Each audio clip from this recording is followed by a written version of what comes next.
Did you know that on average it takes a staggering 10 pounds of milk to produce just 1 single pound of cheese? That's over a gallon of milk, concentrated down into a solid block of deliciousness. That's an incredible concentration of nature's resources. But what's even more fascinating is the ancient alchemical process of transforming that liquid milk into the vast world of cheese we know and love, from a gooey, melted delight to a hard, crystalline marvel. Let's take a closer look at how cheese is made, from the initial steps to the final product. Welcome to Everyday Things Uncovered. Today we're embarking on a journey into the rich and flavorful world of cheese. From creamy brie to tangy cheddar, cheese is a staple in many cuisines around the globe. But have you ever stopped to wonder about the intricate science and artistry that goes into creating your favorite wedge? From the pasture to the aging cave, we're about to pull back the curtain on the fascinating world of cheese production. So, let's get started.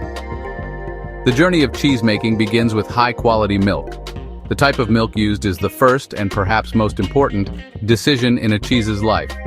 While cow's milk is the most common, offering a mild, creamy base, goat's milk provides a distinct tangy flavor and a brighter white color. Sheep's milk is the richest of all, with high fat and protein, yielding incredibly luscious and flavorful cheeses.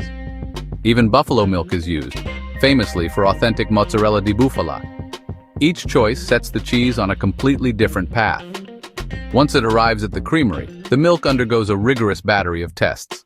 This isn't just about safety, it's about ensuring the milk has the perfect composition for cheesemaking. Quality and purity are paramount. Technicians test for several key factors. They measure the levels of fat and protein, which will determine the final yield of the cheese. They also check for acidity, or pH, and the presence of any unwanted bacteria or contaminants that could spoil the batch. A high somatic cell count, for instance, could indicate an infection in the animal, which can negatively affect the cheese's flavor and texture. Only milk that passes these stringent quality checks will be cleared to become cheese, ensuring a consistent and delicious final product. Next up for most large-scale productions is pasteurization. This involves carefully heating the milk to a specific temperature for a set amount of time. The primary goal is safety, to eliminate any potentially harmful pathogens that might be present in the raw milk. This crucial step not only makes the cheese safe for a wide range of consumers, but also creates a blank slate by killing off most existing microbes, allowing the cheesemaker to have precise control over which bacteria will shape the cheese's final character. The most common method is high-temperature short-time, or HTST, which heats milk to around 161 degrees Fahrenheit for 15 seconds. However, it's worth noting that many traditional and artisanal cheeses are made with raw, unpasteurized milk. These cheeses, which must be aged for at least 60 days by law in the US, are prized for their complex flavors derived from the milk's natural microbiome. After pasteurization, the milk is cooled to a temperature ideal for cheese production. The cooling temperature is critical because it prepares the milk for the next vital stage, inoculation. The temperature, typically between 70 and 90 degrees Fahrenheit, must be just right to create the perfect environment for the helpful bacteria we're about to introduce. Now for one of the most important steps in flavor development, adding the starter cultures. These are specific strains of beneficial bacteria that consume the milk's sugar, lactose, and convert it into lactic acid. This process, called acidification, is fundamental. It lowers the milk's pH, which helps preserve the cheese, and is essential for the next step to work correctly. The specific cultures chosen will have a massive impact on the final taste and texture, determining whether a cheese becomes a sharp cheddar or a mild Gouda. With the milk now acidified, it's time to add rennet. This is a complex of enzymes, with the most important one being chymosin. Its job is to perform a kind of molecular magic, causing the milk to coagulate and form a solid mass.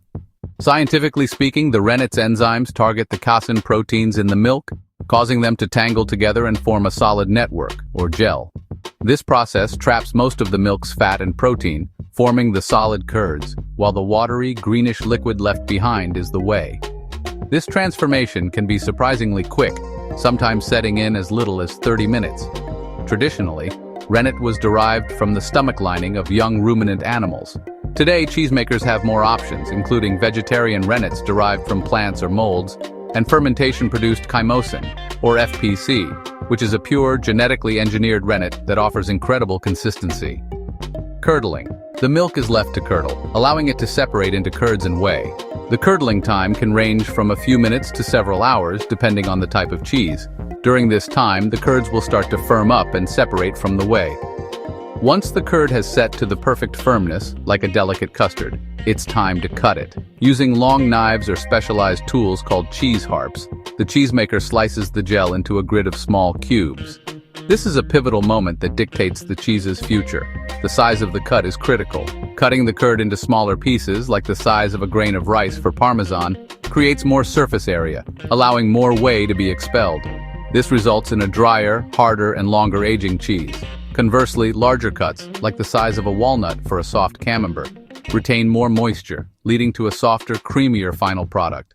The curds can be cut into small pieces, sliced or even shredded, depending on the type of cheese being made. Once the curds have reached the desired consistency, they're shaped into their final form. This can be a wheel, block, or ball depending on the type of cheese being made. After cutting and sometimes cooking the curds to expel even more whey, they are transferred into molds. These molds give the cheese its final, recognizable shape. But the shape isn't just for looks. The surface area to volume ratio it creates will influence how the cheese ages and develops its rind. Some cheeses, like mozzarella, are shaped into balls or blocks, while others, like cheddar, are shaped into large wheels. Salting is far more than just seasoning. It's a multifunctional step that is crucial for making a stable, delicious cheese. Of course, it adds flavor, but it also plays several other critical roles. Salt acts as a preservative by inhibiting the growth of spoilage microbes. It also helps to draw out the last remaining whey from the curd, further drying and firming the cheese, and it's essential for the formation of a proper rind. Cheesemakers can either rub the salt directly onto the surface of the cheese, a method known as dry salting, or soak the cheese in a saltwater solution called a brine. The final step in the cheese-making process is aging. This is where the magic truly happens. The cheese is moved to an aging room, or cave, where temperature and humidity are precisely controlled. Here, the cheese is no longer being made, it is being raised. It's a slow, patient transformation from a bland, rubbery curd into a complex and nuanced final product. This aging process, known as affinage, is where the cheese develops its soul. It's a period of controlled decomposition, where enzymes and microbes get to work breaking down the cheese's fats and proteins. The aging process can take anywhere from a few weeks to several years, depending on the type of cheese. This breakdown, called proteolysis and lipolysis, creates the hundreds of aromatic compounds that give each cheese its unique bouquet of flavors, from nutty and earthy to sharp and pungent. The texture also evolves, sometimes forming those delightful crunchy crystals in aged cheeses like Gouda or Parmesan, which are actually crystallized amino acids. An affineur, or cheese aging specialist, doesn't just leave the cheese alone.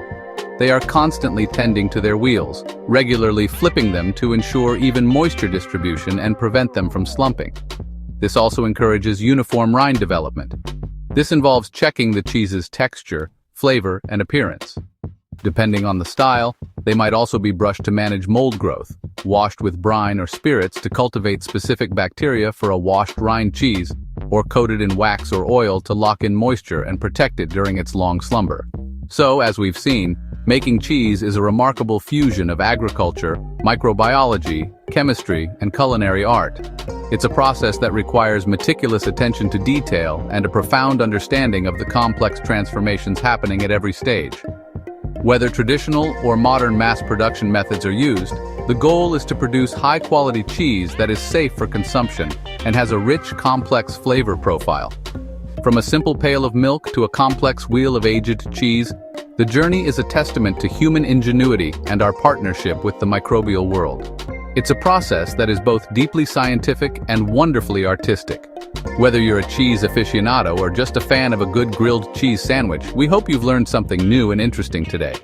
If you have any questions or comments, please leave them below. Your input matters.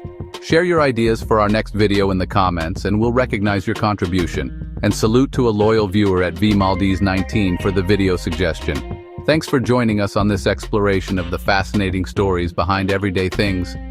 Don't forget to like, subscribe, and stay tuned for more captivating content. Thanks for watching. And if you want to learn more, click the next video right here.